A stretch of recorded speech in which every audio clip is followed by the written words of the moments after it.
El Código del Dinero, Raymond Samson, y dice: conquista tu libertad financiera, en ediciones Obelisco. Y hoy nos hemos llevado pensamiento positivo fuera de los estudios de Punto Radio y vamos a inaugurar esta nueva sección que se llama Off the Record, en el que vamos a charlar tranquilamente durante más tiempo con el autor de este libro, en este caso Raymond Samson. Muchas gracias por venir aquí con nosotros. Oye, yo te quería hacer la primera pregunta, que es: ¿qué saben los ricos sobre el dinero que los demás no? Bueno, fíjate que tienen una educación financiera que les permite crear esa riqueza. Lo primero que saben los ricos que los demás no saben es que ellos coleccionan activos, fuentes de ingresos propias, y sin embargo las personas que no son ricas y que podríamos decir que son pobres, ellos lo que hacen es coleccionar pasivos. Quizá la persona promedio no sabe la diferencia entre un activo y un pasivo, pero te lo explicaré muy fácil. Un activo es algo que pone dinero en tu bolsillo, y un activo, y un pasivo es algo que lo quita. Entonces, lo que estaba diciendo antes es que un rico sabe que colecciona activos y, sin embargo, una persona pobre o arruinada colecciona pasivos. Vale, y ahora el caso de alguien que nos está escuchando que haga 18, 30, 40.000 euros al año y diga: pero yo, ¿en qué activo me meto? Si me da a duras penas para comprarme el coche. Bien, la primera pregunta es cómo es que pasó 18 o 20 años en un empleo que le proporciona 18.000 euros al año o 20.000 o los que sean. Pero no metamos el dedo en la llaga, ya lo ha hecho, ¿qué le podemos decir para que salga de ahí? Bueno, lo primero que tendría que hacer es cambiar de estrategia, porque esa estrategia, si se hace la pregunta ¿a dónde me lleva este empleo a 5 años vista?, se dará cuenta que a ningún lugar, ¿no? Entonces, lo primero que tendrá que hacer es cambiar la estrategia. Antes de tener un activo que le rente unos ingresos, esa persona tendrá que crear un flujo de ingresos. Cuando esa persona haya creado un flujo de ingresos potente, podrá invertir en activos. Por lo tanto, antes de empezar a pensar en un activo, que vaya pensando en fuentes de ingresos complementarias para poder comprar o invertir en ese activo. ¿Qué activos recomiendas, Raymond? Bueno, a las personas cuando me preguntan en qué invertir, yo siempre respondo: en ti. Lo mejor que una persona puede hacer es invertir en sí misma. ¿En qué? En lo tuyo, en lo que tú sabes, en tu talento, en tu negocio, en tu proyecto. Y en tu formación también, es decir, en formarte, en rediseñarte, en reinventarte, en aprender y en saber más cada vez. Por lo tanto, la mejor cosa que podemos hacer es invertir en nosotros mismos y en nuestras fuentes de ingresos propias. Y ojo con invertir en las fuentes de ingresos de otros a través, por ejemplo, de la bolsa o de un fondo de inversión. Para mí eso no es una inversión, para mí eso es una apuesta. ¿Y una casa es un activo o es un pasivo? Depende del uso que le des a la casa. Si en esa casa vives tú y está hipotecada, por decirlo así, eso es un pasivo, porque te está quitando dinero de tu bolsillo cada mes. Sin embargo, si esa misma casa, aunque esté hipotecada, la tienes alquilada, entonces eso es un activo. ¿Por qué? Porque pone dinero en tu bolsillo. Tú cobras un alquiler cada mes. Por lo tanto, depende del uso que le estás dando a la casa. ¿Algún otro ejemplo de activo, de alguien que pueda empezar desde poco a poco? Sí, una idea, una patente, un royalty, cualquier cosa sobre la que tú tengas unos derechos de propiedad intelectual que requieren una inversión muy pequeña de dinero y sin embargo muy grande de talento, eso sería un activo. Por ejemplo, yo hice el primer libro, eso es un activo, es un ingreso pasivo, es un royalty, y como me di cuenta que funcionaba, hice 10 libros más. ¿Cuáles son los peores hábitos financieros que tenemos? Bueno, el primero sería vivir como un rico sin serlo. Ese sería un mal hábito que está instalado en nuestra sociedad. Es decir, muchas personas viven por encima de sus posibilidades y siempre digo que los lujos están bien, pero siempre y cuando hayamos creado los flujos previamente. Es decir, nos iremos de vacaciones cuando tengamos ya el dinero para pagarla. Pero vivir humildemente, por tanto. Cuando los ingresos son humildes, sí. Pero no digo que estemos quedándonos en ese nivel de ingresos. Yo creo que toda persona debería trabajar para que sus ingresos se dupliquen o se tripliquen en unos años, ¿no? Entonces, vivir por encima de las posibilidades es un mal hábito financiero. Otro mal hábito financiero sería endeudarse. Las personas se endeudan muy fácilmente por cualquier cosa. ¿Deuda buena y deuda mala? Sí, hay deuda buena y deuda mala. Lo malo es que la gente no sabe distinguir entre ellas. Yo explico rápidamente en qué se diferencian. La deuda buena es aquella que paga otro, no la pagas tú. Y la deuda mala es aquella que la pagas tú. Es decir, si yo debo 1.000.000 de euros y lo tengo, digamos, en 10 propiedades y las tengo a su vez alquiladas, ¿eso sería deuda buena? ¿Yo tendría 1.000.000 de euros en deuda buena? Sería deuda buenísima, porque esa deuda no la estás pagando tú, la están pagando las personas arrendatarias que te han alquilado esas fincas, ¿no? Sin embargo, si tú vives en esa finca y la deuda la estás pagando tú, esa deuda es malísima.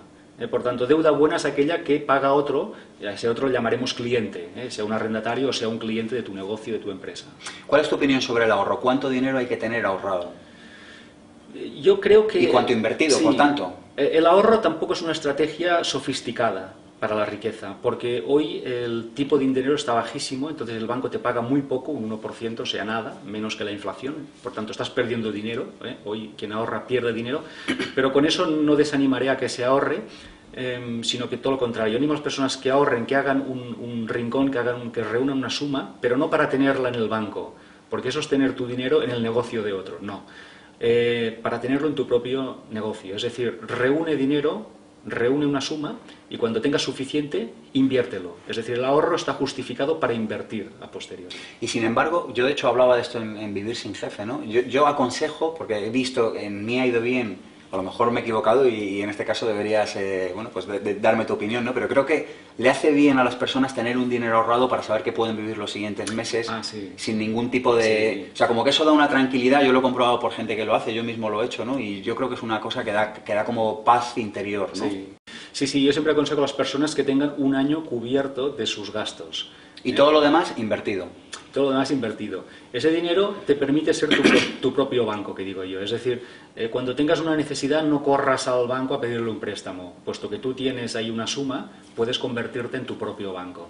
Y lo que tú dices, si tú una persona tiene cubierta los gastos de un año, 12 meses, en una cuenta, pues hombre, vive de una forma más relajada y mucho más tranquila.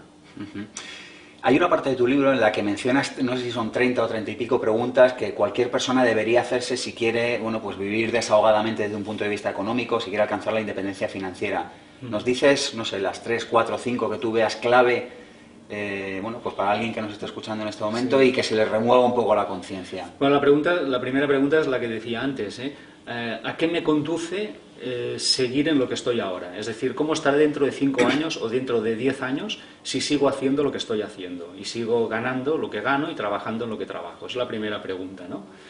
La segunda pregunta que nos podemos formular es ¿a qué me atrevería si no tuviera miedo a fracasar?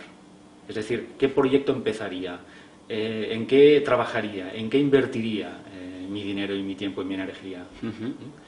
Y la tercera pregunta que yo me haría es ¿cómo puedo convertir mis talentos en ingresos? Es decir, ¿cómo puedo convertir aquello que yo sé o hago bien y lo puedo convertir en una propuesta comercial que se convierta en ingresos? Es decir, convertir talento en dinero. Oye, me gustaría que nos contaras un poco de tu experiencia personal, ¿no? ¿Qué te hizo salir de esta especie de espejismo, de esta especie como de hipnosis, de los trabajos por cuenta ajena? ¿Qué te hizo salir de ahí y qué te hizo lanzarte, bueno, pues a llevar la vida que llevas? Sí, bueno, pues fíjate, yo he sido empleado durante muchos años en 3 bancos y en 3 multinacionales y sin embargo hace 10 años soy emprendedor y monté mi propio proyecto. Infoemprendedor, mencionas. Infoemprendedor, sí. Que me gustó ese término. Mi materia prima es el conocimiento, la información, infoemprendedor.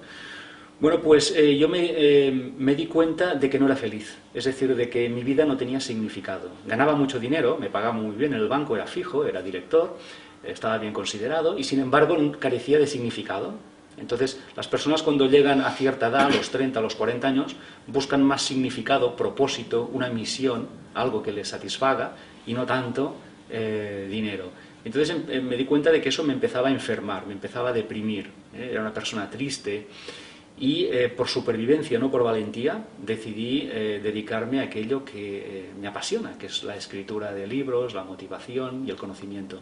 Y fíjate tú que ahora las cosas me van muchísimo mejor, soy mucho más feliz y mi vida ha dado un gran cambio desde que me atreví a hacer ese cambio que ahora trabajo básicamente por mí y para mí. Raimon, ¿qué es lo que nadie nos dijo sobre el dinero?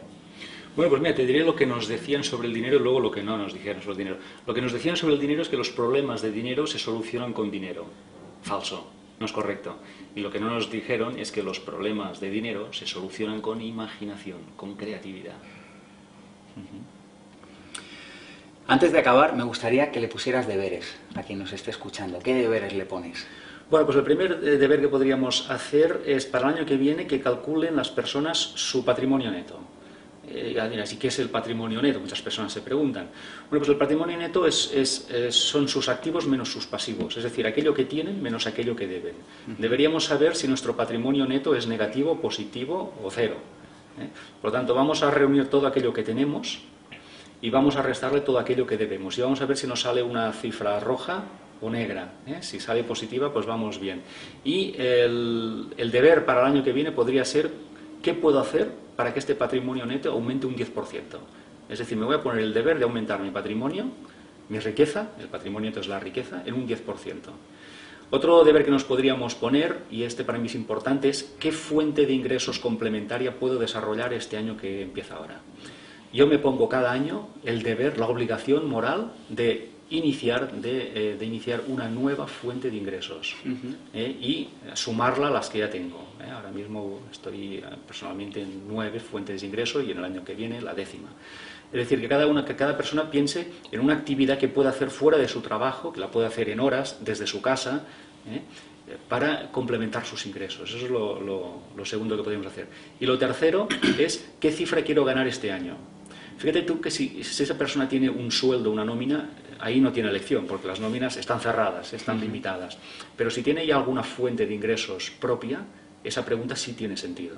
Tú te puedes decir, yo el año que viene quiero ganar pues un 10% más, o un 20% más, o un 40% más. Entonces la segunda pregunta será, muy bien, ¿y qué tengo que hacer yo para ganar ese 10% más o ese 20% más? ¿Qué cosas tengo que hacer? Hacer ingeniería inversa, digamos. Exacto, partir del final. Es decir, yo quiero ingresar tanto y ahora vamos a ir hacia atrás y vamos a ir a detalle. ¿Cuántas cosas tengo que hacer? ¿Cuántos clientes tengo que hacer para poder reunir esa suma a final de año? Oye, y un revulsivo para todos los que nos estén escuchando y tengan un trabajo por cuenta ajena. Danos algún dato, alguna cifra de cómo está cambiando el mundo, cómo está cambiando el contexto. Mencionas en el Código del Dinero que de hecho los salarios pierden capacidad adquisitiva cada año. Sí. Danos 1 o 2 cifras para remover conciencias de nuevo. Bueno, pues a mí me llama mucho la atención que en un país como España, que son los países donde más funcionarios hay, pues aún los jóvenes nos digan que 2 de cada 3 jóvenes nos digan que quieren ser funcionarios. Las cosas no van a ir bien así, ni al país ni a esas personas, económicamente al menos. También hay otra cifra que me llama mucho la atención y es que el 80% de los españoles están haciendo trabajos que no les interesan, que no les gustan. Bueno, pues lo mismo, su economía no irá bien haciendo un trabajo que no les gusta y la economía del país menos. Entonces, esas cifras a mí me llaman mucho la atención y lo que animo a todas las personas es que saquen al emprendedor que hay dentro de ellas y que piensen que se puede ganar dinero con aquellas cosas que les apasionan. De hecho, les irá mucho mejor haciendo cosas que les apasionen. Que saquen un talento, el que tengan, y que lo conviertan en un servicio. Y cuando ofrezcan servicio masivamente a otras personas, habrá cola en la puerta de su casa y las cosas les irán muy bien, seguro. Un par de libros o 3 que cualquier persona que le haya interesado esto tenga que leer, aparte del Código del Dinero, que sinceramente te lo digo, Raimon, me ha gustado mucho, me parece una síntesis excelente de lo que hay que saber sobre el dinero. Recomiéndanos un par de libros más. Sí, pues mira, aparte de este yo recomiendo Los secretos de la mente millonaria, que está editado en Ediciones Sirio. Es un libro divertidísimo que te rompe también los esquemas sobre las cosas que no nos enseñaron nunca en la escuela porque no las sabían sobre el dinero. Y otro libro que puede ser muy interesante también, pues los libros de Kiyosaki, de Robert Kiyosaki, que ahora están empezando a publicarse en España. Han publicado un par de ellos y yo creo que en poco tendremos los 10 o 12 que tiene este autor. Muchas gracias, Raimon. Gracias. Un placer. Hasta otra. Hasta otra.